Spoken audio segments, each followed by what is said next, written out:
Damned if she does, damned if she doesn't. The British tabloids' obsession with Meghan Sussex. Last year, Meghan Sussex wore a poppy to honour Remembrance Day, a simple, respectful gesture that millions of others did without question. Yet, for her, it became a national scandal. The tabloids called her performative, accused her of exploiting symbolism, and mocked her sincerity. Fast forward to this year, she didn't wear a poppy, and suddenly that too was an act of disrespect, a betrayal of tradition, a silent dig at Britain. The same papers, the same voices, the same tired cycle of manufactured outrage. Two opposite actions, one identical reaction. It's the clearest proof that for Meghan Sussex, the game has always been rigged. No matter what she does, they'll twist it. It's the classic case of damned if she does, damned if she doesn't. And it's long past embarrassing. It's pathological. The British tabloids have made an industry out of hating her. They've turned obsession into an economy. There's no integrity, no fairness, just a relentless drive for clicks and cash. Every move she makes, every outfit, every expression becomes material for a story. If she smiles, they call her smug. If she looks serious, they say she's cold. If she appears in public, she's accused of attention-seeking. If she stays home, she's accused of hiding. There's no winning because the tabloids don't want balance. They want bait. They thrive on conflict. They feed on outrage. And Meghan's name has become their most profitable addiction. Look at the contradiction between 2024 and 2025. In one headline, Meghan and Harry are called frauds for wearing remembrance poppies. In the next, she's attacked for not wearing one. How does that make sense? It doesn't, and it's not meant to. It's theatre, a constant stream of outrage built to keep people angry enough to click. These outlets don't care about remembrance, veterans, or national pride. They care about traffic, engagement, and advertising revenue. They pretend it's about values, but it's about volume, how loud they can shout, and how much money they can make from the echo. They've created a national sport out of vilifying Meghan Sussex. It's not journalism, it's a circus act. Each headline is another performance, another act of cruelty disguised as commentary. They move the goalposts daily, depending on which version of the story will sell more papers or attract more online rage. Meghan's choices are merely props in their play. She's not a person to them, she's a character. One they've built, distorted, and sold to the public for profit. When she wore the poppy, she was labelled fake. When she didn't, she was accused of disrespect. The message is clear. Her actual behaviour doesn't matter. The outrage must continue, and the tabloids will invent reasons to justify it. What's truly disturbing is how dependent they are on her. They can't let go because she keeps them relevant. Without Meghan, half of Britain's tabloid gossip industry would dry up. She is their guaranteed content generator, their algorithmic jackpot. They claim to despise her, but they can't stop writing about her. They've built entire careers out of twisting her words and dissecting her gestures. She left the UK, but she still owns their headlines. It's as if they're haunted by her freedom, by the simple fact that she refused to play by their rules. And that's the real root of their obsession.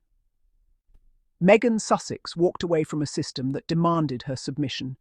She refused to smile for cameras that misrepresented her, refused to bow to an establishment that never accepted her, and refused to play the part of the silent, obedient duchess. She broke the mold. And that's why they'll never forgive her. Every headline dripping with bitterness is just resentment disguised as news.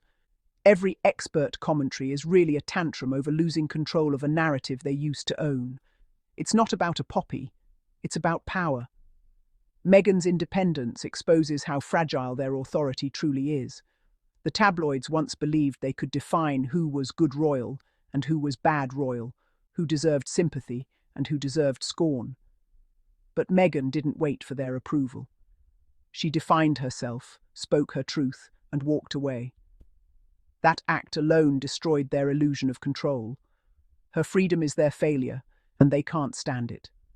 So they keep dragging her name into headlines, desperate to remind the world that they still exist.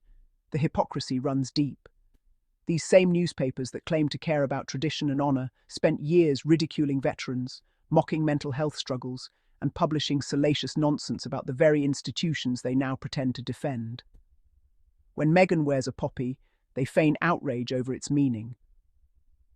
But where are they when real veterans are struggling with homelessness, trauma, and neglect?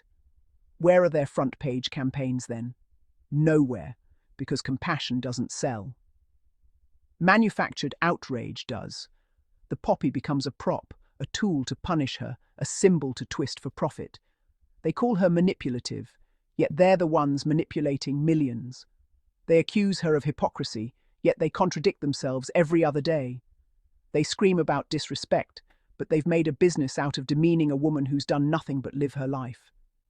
They don't report, they provoke, they don't inform, they incite, and they don't represent the public's opinion, they manufacture it. Their readers have been conditioned to react, not to think. And Meghan's name is the button they keep pressing because it always gets a reaction. The irony is that every time they attack her, they expose themselves. Side-by-side headlines from 2024 and 2025 reveal the truth better than any defense could. The contradiction speaks for itself. It shows that the outrage is never about principle, it's about profit.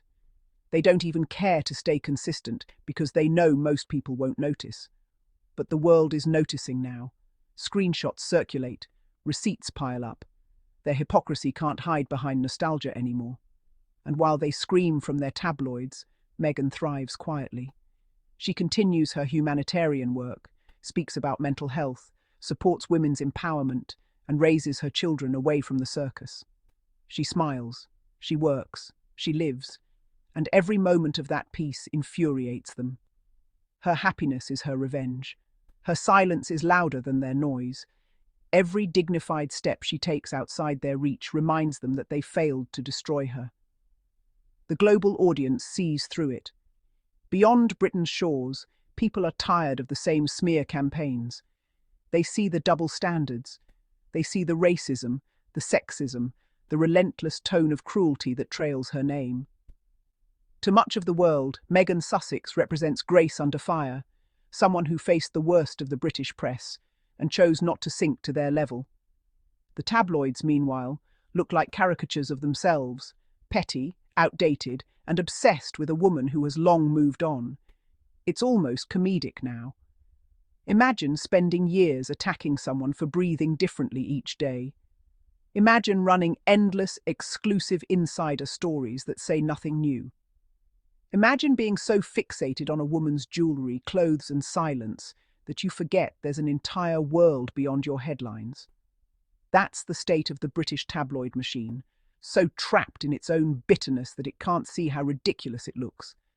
Every contradictory story turns them into their own punchline.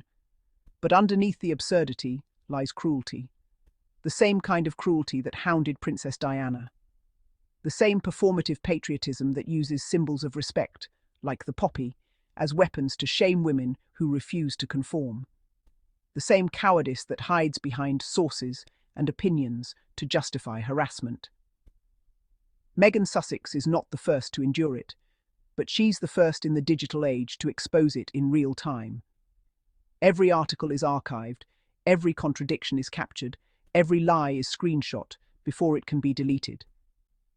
The internet remembers, and history will not be kind to those who made careers out of dehumanizing her.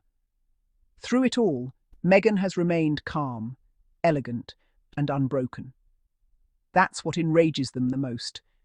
She never stoops to their level, never fires back with venom, never gives them the reaction they crave. Her restraint disarms them. Her success without their approval humiliates them. They want her angry, miserable, or gone, yet she's thriving, loved globally, respected for her work, and entirely unbothered by their noise. Every act of dignity from her is a reminder that they lost. In truth, Meghan Sussex is the mirror that exposes British tabloids for what they are, a factory of hypocrisy and insecurity. When she wore the poppy, they called her insincere. When she didn't, they called her disrespectful. It was never about the poppy. It was never about respect. It was always about control, and control is something they no longer have. She's free, and they can't handle it. The tabloids have turned into the very caricatures they used to parody. angry, outdated, desperate for relevance, trapped in an endless loop of contradictions. They've become addicted to Meghan Sussex, the woman they said they hated, but secretly need to survive. Their hypocrisy has turned them into the villains of their own story. And while they scream from their newsrooms, Meghan continues to live her life with grace, leaving them behind in their own noise. The truth is, the tabloids no longer define public opinion. They define obsession. They no longer report on Meghan, they orbit her. She has become their compass, their fixation, their only guarantee of attention. But in the process, they've destroyed their own credibility. The rest of the world is laughing, not at Meghan, but at them. The double standards are too obvious, the contradictions too absurd, the cruelty too exposed. What once passed for journalism now looks like jealousy in print. In the end, Meghan Sussex doesn't need to fight them. She's already won by refusing to play their game. The 2024 and 2025 headlines will live on as perfect examples of tabloid hypocrisy, proof that the problem was never Meghan's choices, but the press's obsession. They've spent years trying to control her story, but the irony is that she's become the author of theirs. Every lie they print only strengthens her truth. Every insult they hurl only deepens the sympathy people feel for her. No amount of noise can bury authenticity. Meghan Sussex has shown the world what real strength looks like. The ability to remain kind, calm, and confident while others lose themselves in hate. The British tabloids can keep twisting, inventing, and shouting, but they can't touch what they no longer own: her peace, her dignity, her freedom. She's damned if she does, and damned if she doesn't. But that's fine, because she doesn't need their blessing. The obsession has always been theirs to carry, and as history writes its pages, it will remember who rose above and who drowned in their own bitterness. The submission itself sounds nice. And to my amazing and peculiar Sussex family, thank you all for watching our videos and tuning in to Daily Diaries Fridays update. Keep it light, keep it there, and see you next time in our next episode. Bye bye. May you have a good day and a good time. Keep shining. Bye bye.